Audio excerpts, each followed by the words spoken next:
Technology is a growing field, and by 2020, almost 77% of U.S. jobs will require a technology skill. Today we're going to learn more about this from Derek Gilmore as he shares more about the Verizon Innovative Learning Program. Welcome to the show. Thank you. I'm glad you had me on the show. Thank you. Tell me a little bit about the Verizon Innovative Learning Program and when it started. The Verizon Innovative Learning Program was actually birthed out of the Verizon Foundation and their corporate responsibility offices, where we start to actually look at national data as far as minority males and their engagement in STEM careers and their actual pathways to those careers, whether it be in coding, programming, app development, app design, and of course 3D printing. And so with that being said, they actually developed a national framework and asked universities and colleges throughout the country, particularly at the start, minority-serving institutions, to develop grant proposals to address this issue, utilizing a concept called network improvement communities. Now, when did this program get its start here at Kentucky State University? The program actually started in 2015 here at Kentucky State University. We got off to a wonderful spring start with our kickoff, where we invited in local representatives from school systems, faith-based organizations, and other community-based organizations and nonprofits to have a conversation with us about how the program should be structured, who we needed involved, and what are the outcomes we wanted specifically for our community here in Frankfort. Now, is this a STEM-based program? Absolutely. With the concept that we use around STEM, we actually wanted to engage these young people. And as you said earlier, when we look at the number of jobs that will require, a technology background or a STEM background, as that number increases, so must we increase the number of young people who have those skill sets that they can take to the marketplace. Now, how does the program work?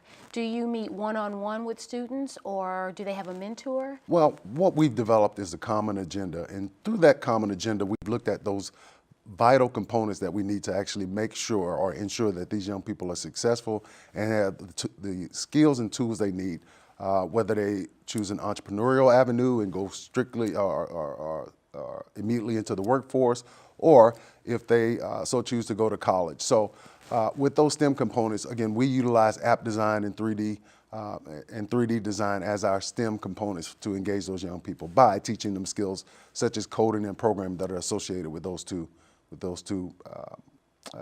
projects. How often do you meet with the students? We meet with our students. We have several delivery mechanisms. We meet with our students on a monthly basis, and we have a partnership with Newton's Attic, and I think you've been down to visit Newton's Attic, where we have and utilize what's called Makerspace, where we allow the young people through concepts or project concepts that we use to develop programs and activities.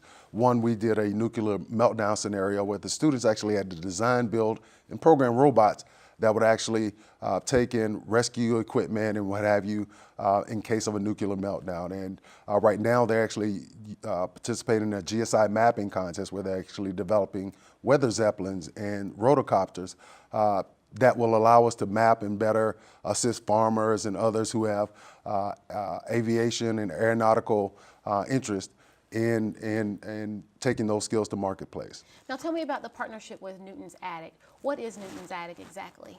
Again, Newton's Attic is a nonprofit that's located in Lexington. And Newton's Attic is actually what's called a makerspace, where they utilize engineering concepts to teach young people about and spark their interest in STEM areas. And so we partner with Newton's Attic as well as other local nonprofits and institutions of higher education to develop curriculum that would be engaging and hopefully spark these young people's interest, but also give them the skill sets they need to, when they apply to Kentucky State, to become thoroughbreds, that they're actually prepared to participate in our STEM curriculum and integrate with our wonderful faculty, staff, and students here on the campus. Now, how many students do you actually have in your program? Well, we engage about 150 students every year. We're in year 3 of a 4-year funding cycle at the present. So every year, annually, we engage 150 students, and those students range from grades 6 through 8. So we do take some, students who are rising, if you will, 6th graders, as well as those who are ascending to 9th grade as well. Now, is this a program that lasts throughout the whole year, or is it mainly for the summer? How does that work? Well, we actually have an academic year component, and the academic year component of the program consists of monthly engagements with those students, as well as some opportunities to engage with their parents and their teachers. And I want to reiterate that point as well when I talk about their engagement with their teachers. One of the things we like to ensure is that the technology not only exists here on our campus, but if we can share those resources and equip our teachers to better prepare their students for STEM engagement. So with our local partners in the Frankfort Independent and the Franklin County School System, we also share those resources and provide technical assistance, training, professional development for them in those concepts as well. Now, you said that this program targets minority males.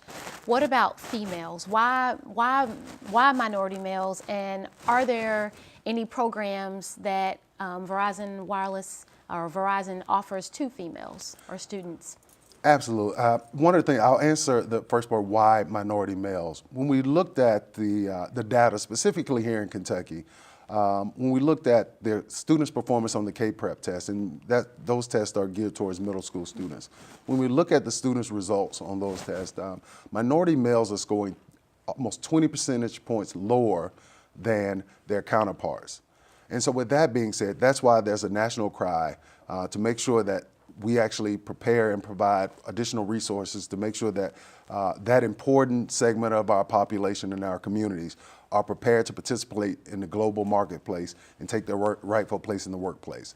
And so when we looked at, again, why minority males, that's why from a Verizon standpoint, nationally, when we look at what's happening here in Kentucky, that's why those emphasis were placed on those groups. As it relates to minorities, we get questions almost daily about why females and young ladies are not included. So Verizon is actually piloting a program now to look at engaging young ladies in STEM and coding programs. So, wonderful. So we're hoping that we will be selected to be a part of that group and can offer that service to young ladies and young girls around the Commonwealth of Kentucky. Well, thank you so much for sharing that information. Thank you, Thank you, Mr. Gilmore, for being on the show. Thank you all for tuning in. We hope you catch the show every Monday at 8 o'clock p.m. Until next time.